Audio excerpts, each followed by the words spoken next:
beware, whenever you hear of freedom and all that sort of thing, watch out. Because a real free society, the closest I've ever come to it was in Polynesia. I lived in the South Pacific Islands for a while, and the natives gave me bananas and coconuts, all that. They were very generous, and they had no word for work. Would you believe that?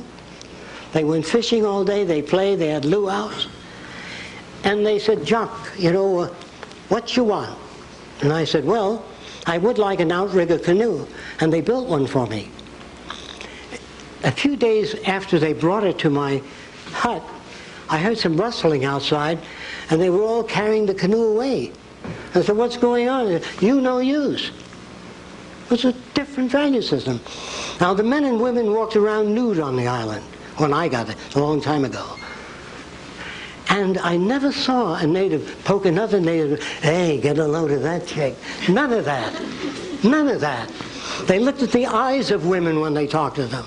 Never, hey, look at that. Never at the legs. The motion picture cameras and all your movie theaters are dollying up and down the hindquarters and all. And you wonder why men are like that? They are not like that. They are made like that by culture. The older men were pulling in nets full of fish, and they threw fish to anyone standing there. Not you and me, a buck and a half. You and me, $3. They just threw fish. And coconuts were so available, and bananas, that nobody sold anything. They just gave you things. After I was on the island a while, I asked the natives if they would help me build an outrigger canoe. I know how to build one better than they do, but I wanted to establish, you know, I come as like one of you. They got in a huddle and didn't say a thing, and they left. A week later, they brought a canoe over and put it down from my backside. They just said, it's for you, for your use. So I said, well, what do you want? Do you want me to do anything for you? No, they didn't know what that meant. What do you want? I brought that with me from where I came. You know. They didn't want anything.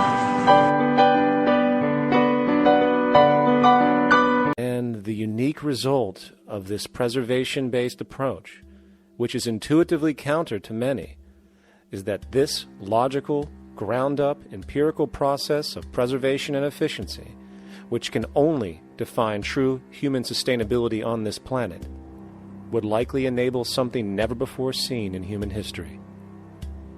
Access abundance, not just for a percentage of the global population, but the entire civilization. This economic model, as was just generalized, this responsible systems approach to total Earth resource management and processes, designed again to do nothing less than take care of humanity as a whole in the most efficient and sustainable way, could be termed a resource-based economy. The idea was defined in the 1970s by structural engineer Jacque Fresco. He understood back then that society was on a collision course with nature and itself, unsustainable on every level. And if things didn't change, we would destroy ourselves one way or another. Are all these things you're saying, Jacque, could they be built with what we know today, or are some of these things, are you guessing based on what we know today? No. All of these things can be built with what we know today. It would take 10 years to change the surface of the Earth, to rebuild the world into a second Garden of Eden.